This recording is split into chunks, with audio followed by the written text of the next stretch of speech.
পিছতো আমি ছাত্ৰ সমাজে ইয়াত ঠাণ্ডাত শুই শুই চবৰ আগত হাত পাতি থাকিব লগা হৈছে যে আমাক সহায় কৰক, আমাৰ সমস্যাখিনিৰ পৰা আমাক উদ্ধাৰ কৰক আপোনালোকে। মিনিষ্ট্ৰী অফ এডুকেশ্যনৰ নিচিনা এটা প্ৰিমিয়াৰ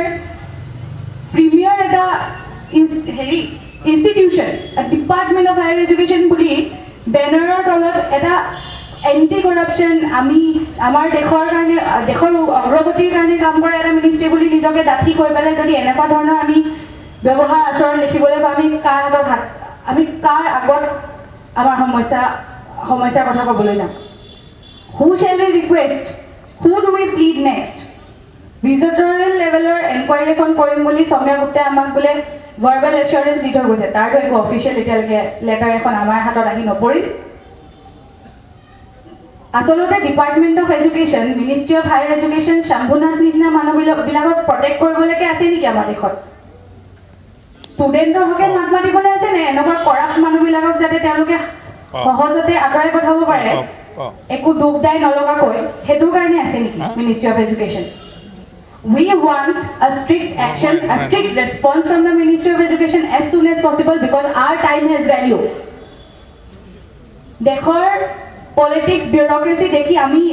আমাৰ চকু কপালত উঠিছে আচলতে এনেকুৱা দেশৰ গতি দেখি। কিন্তু we are students, we want our futures to be secure. We do not think that the Ministry of Education, the ministry which is trying to protect a person like Shambhunath Singh, will be able to secure our futures in any way.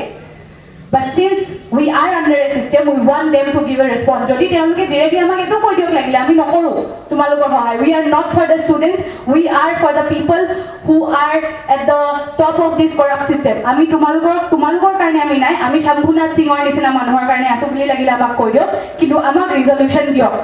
Amar samoyor mulya ase, amar jibonor mulya ase, amar future mulya ase. Tezpur বিশ্ববিদ্যালয়ৰ সমূহ ছাত্ৰ ছাত্ৰী আমি আচলতে ভাগৰি পৰিছোঁ। আমাক ministry of এডুকেশ্যনৰ team ইয়াত দুবাৰ অহাৰ পিছতো একো এটা ৰিজলিউশ্যন তেওঁলোকে দিব পৰা নাই। বাৰে বাৰে আহি আমাক ঠগি থৈ যায় বুলি আমি ক'ম, ঠগি থৈ গুচি যায়। আমাক টুপি পিন্ধাইছে, একদম স্পষ্ট ভাষাত টুপি পিন্ধাইছে। আমি বিচাৰিছোঁ, আমাৰ সময়ৰ যিহেতু মূল্য আছে, আমাৰ ভৱিষ্যতৰ মূল্য আছে, আমি ইয়াত পঢ়া শুনা কৰিবলৈ অহা ল'ৰা ছোৱালী, আমি বিচাৰিছোঁ যে মিনিষ্ট্ৰী অফ এডুকেশ্যনে যাতে খুব সোনকালে আমাক এটা ৰিজলিউশ্যন দিয়ক। তেওঁলোকে যিহেতু ফটা কাগজত আমাক লিখি দি থৈ গৈছিলে যে অতি সোনকালে তেওঁলোকে এখন ইনকুৱাৰী শম্ভুনাথ সিঙৰ বিৰুদ্ধে ইনিচিয়েট কৰিব, আৰু আমাৰ মিটিংখনৰ ভিতৰতো তেওঁলোকে আমাক জনাইছিলে যে ভাৰ্বেলি এচিয়ৰ কৰিছিলে যে শম্ভুনাথ সিঙৰ এগেইনষ্টে খুব সোনকালে তেওঁলোকে ভিজিটৰ লেভেলৰ এখন ইনকুৱাৰী কৰিব। আমাক ৰিটেন দিয়ক, আমাক অফিচিয়েলি সেই ডিক্লেৰেশ্যনটো দিয়ক যে হয় তেওঁলোকে সঁচাকৈ they are committed, that the ministry of education is committed for the betterment of our institute and all the other higher education institute. আৰু তেওঁলোক যে সঁচাকৈ আমাৰ ষ্টুডেণ্টৰ পক্ষে যে মাত মাতিবলৈকে যে ইয়ালৈ দুবাৰ তিনিবাৰ কৈ আহিছে, সেই কথা প্ৰমাণ কৰিবলৈ আমাক এখন লিখিত দিয়ক। তেওঁলোকে অফিচিয়েল অৰ্ডাৰখন ৰিলিজ কৰক, য'ত তেওঁলোকে লিখিছে যে শম্ভুনাথ সিঙৰ এগেইনষ্টে আমি এখন এনকুৱাৰী আৰম্ভ কৰিছোঁ বুলি লিখা এখন আমাক নিকা কাগজ এখন দিয়ক। এতিয়ালৈকে দিয়া নাই। তেওঁলোকে আমাক কৈ থৈ গৈছিলে যে টিউজডেৰ ভিতৰত তেওঁলোকে আমাক সেইখন ডিক্লেৰেশ্যনখন দিব, অফিচিয়েল ডিক্লেৰেশ্যনখন দিব যে তেওঁলোকে হয় শম্ভুনাথ সিঙৰ এগেইনষ্টে এনকুৱাৰী এখন আৰম্ভ কৰিছে, কিন্তু এতিয়ালৈকে আমাৰ হাতত সেইখন আহি নপৰিল। আজি 7 দিন হ'ল, তেওঁলোক যোৱা শনিবাৰে আহি যোৱা, আৰু হয় আমাৰ আজি 86 ডে, আৰু এতিয়া ইমানখিনি হৈ যোৱাৰ পিছতো যদি আমি ভিক্ষা খুজি থাকিব লাগে এজন কৰাপ্ট ভাইচ চেঞ্চেলৰৰ পৰা পৰিত্ৰাণ পাবলৈ, তেনেহ'লে আমি ছিষ্টেমটোক কি বুলি বিশ্বাস কৰিম, আৰু আমি কাৰ ওচৰলৈ যাম এইখিনি সমস্যা লৈ পেলাই? আমি বিচাৰিছোঁ যে আমাৰ এইখিনি সমস্যাৰ সমাধান আমাক সোনকালে মিনিষ্ট্ৰী অফ এডুকেশ্যনে দিয়ক। হয়, আমাৰ এণ্টাৰ্ম পৰীক্ষা হৈ আছে এতিয়া, কেৱল মাত্ৰ প্ৰফেচাৰ ধ্ৰুৱ কুমাৰ ভট্টাচাৰ্য ছাৰৰ মুখলৈ চাই আমি ষ্টুডেণ্টছে কৈছিলোঁ যে হয়, যদি আমাক যোৱা মঙলবাৰৰ ভিতৰত যদি আমাক ৰিজলিউশ্যন দিয়ে আমি তেনেহ'লে পৰীক্ষাত বহিম। সেই কথাটো কোৱাৰ পিছত মিনিষ্ট্ৰী অফ এডুকেশ্যনে যাতে আমাৰ সেই বস্তুটো উইকনেছ বুলি যাতে নাভাবে, আমাৰ দুৰ্বলতা বুলি যাতে নাভাবে, আমি আমাৰ শিক্ষকসকলক সন্মান কৰোঁ বুলি তেওঁলোকৰ কথা মৰ্মে আমি পৰীক্ষা হলত বহিছোঁ, আমি পৰীক্ষা দিছোঁ। কিন্তু তাৰ এইটো অৰ্থ নহয় যে আমি দুৰ্বল, এইটো অৰ্থ নহয় যে আমি ছিষ্টেম ডিফাই কৰিব নোৱাৰোঁ, কাৰণ ছিষ্টেম হেজ বিন ডিফাইং আছ ফ্ৰম ডে 1। সেই ছিষ্টেমটোৱে আমাক এতিয়ালৈকে টুপি পিন্ধাই আছে, আমাক এতিয়ালৈকে ঠগি আছে, এতিয়ালৈকে এটা ছলিড একো ৰিজলিউশ্যন আমাক তেওঁলোকে দিব পৰা নাই। আমি বিচাৰিছোঁ এটা ছলিড ৰিজলিউশ্যন আমাক অতি সোনকালে দিয়ক, আৰু যদি নিদিয়ে আমি আকৌ বাধ্য হ'ম আমাৰ ইউনিভাৰ্চিটি বন্ধ কৰিবলৈ, কমপ্লিট শ্বাটডাউনত যাবলৈ আমি আকৌ বাধ্য হ'ম। আমি complete boycott of academics and administration administrative functions আমি কৰিবলৈ আকৌ বাধ্য হ'ম তাৰে আগতে সেই পৰিস্থিতি যাতে আহি নপৰক তেওঁলোকে মিনিষ্ট্ৰী অফ এডুকেশ্যনে প্ৰমাণ কৰি দেখাওক যাতে যে তেওঁলোক they are actually committed to securing the futures of all the young people young generations of this country আমাৰ তেজপুৰ ইউনিভাৰ্চিটিৰ ছাত্ৰ ছাত্ৰীসকলৰ ফিউচাৰ ছিকিউৰ কৰিবলৈ যাতে যে তেওঁলোক কমিটেড হয় সেই কথাটো প্ৰমাণ কৰি দিয়ক তেওঁলোকে আমাক এখন ৰিটেন অফিচিয়েল ডকুমেণ্ট দিয়ক যে তেওঁলোকে শম্ভুনাথ সিঙৰ এগেইনষ্টে এনকুৱাৰীটো আৰম্ভ কৰিছে হয় আমি আলোচনাৰ কাৰণে প্ৰথম দিনৰ পৰাই আমি আহ্বান জনাই আছোঁ আমাৰ যিহেতু আপোনালোকে জানে ইয়াত পঢ়া বেছি দিন হোৱা নাই আমি 27 তাৰিখৰ পৰা নৱেম্বৰ 27 তাৰিখৰ পৰা ইয়াত বহিছোঁ তাৰ আগলৈকে আমি তাতে আমাৰ যেনেকুৱা আমি PPE মডেল যোনটো কৈছোঁ প্ৰটেষ্ট পৰীক্ষা আৰু প্ৰটেষ্ট পঢ়াই এক্সাম মানে প্ৰটেষ্টো কৰিম পঢ়িমো এক্সামো দিম আৰু সেই মডেলত আমি চলি আছিলোঁ আৰু আমি আপোনালোকে জানে এডমিনিষ্ট্ৰেটিভ বিল্ডিঙৰ ফ্ৰণ্টত য'ত জুবিনদাৰ আমাৰ ফটোটো আছে আমি তাতে বহোঁ 1 ঘণ্টা 2 ঘণ্টাৰ কাৰণে বহোঁ প্ৰটেষ্ট যিমান 4-5টা পিছত প্ৰটেষ্ট কৰোঁ আকৌ ৰাতিপুৱা আহি পেলাই আমি ক্লাছত কৰোঁ এতিয়া মুখ্যমন্ত্ৰী ডাঙৰীয়াক এইটো আহ্বান জনাইছোঁ তেওঁ কৈছে যে প্ৰটেষ্টত মই নাযাওঁ মই য'ত ডিছকাশ্যন হয় য'ত আপোনাৰ আলোচনা হয় তাত যাওঁ আমি তেওঁক ৰিকুৱেষ্ট কৰিছোঁ তেওঁক এইটো কৈছোঁ যে যিহেতু তেওঁ অসমৰ মুখ্যমন্ত্ৰী আমাৰ তেজপুৰ বিশ্ববিদ্যালয়ত তেওঁৰ বহুতখিনি অধিকাৰ আছে এতিয়াও ভাবোঁ যে অধিকাৰ আছে তেজপুৰ বিশ্ববিদ্যালয়ত তেওঁৰ সেইকাৰণে আমি তেওঁক আহ্বান জনাইছোঁ তেওঁক ৰিকুৱেষ্ট কৰিছোঁ যে আহে আমাৰ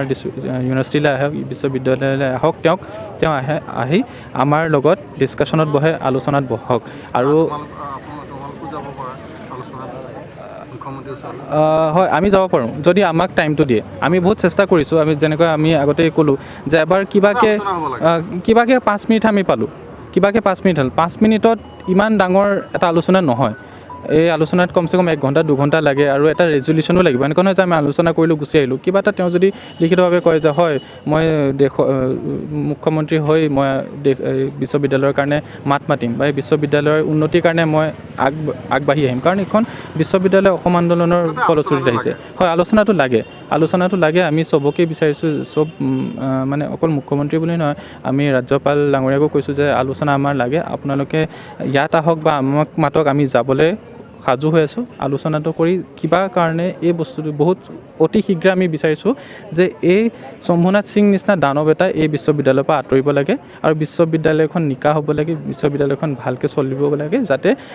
আমাৰ ভাইটি ভণ্টি যোনে আহিব কাইলে এখন বিশ্ববিদ্যালয় পঢ়িবলৈ তেহেঁতে এখন ভাল বিশ্ববিদ্যালয় পায় लोगों ने बहुत सारे मीडिया न्यूज़ेस को देखा बहुत सारे मीडिया एजेंसीज को देखा उन्होंने ये डायरेक्ट लिख दिया है कि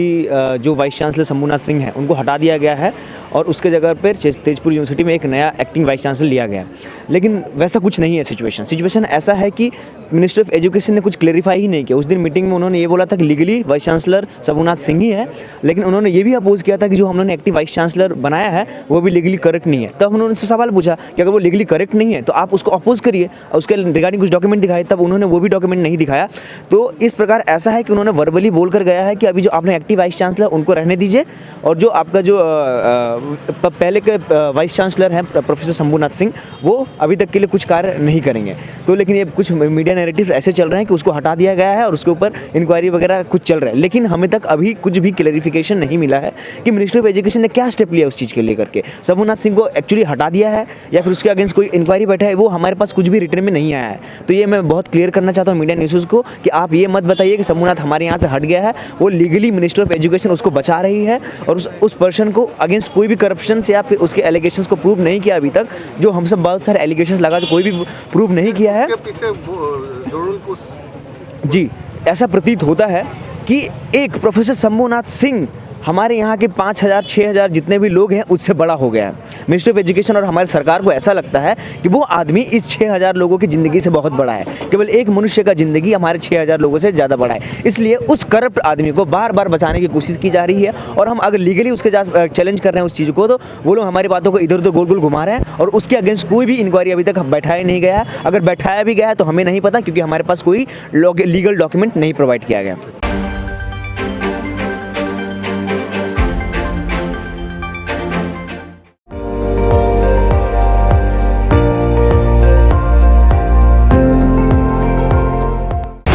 আপুনি চাই আছে ND24 সৰ্বশ্ৰেষ্ঠ নহয় সৰ্বোত্তমৰ দৌৰ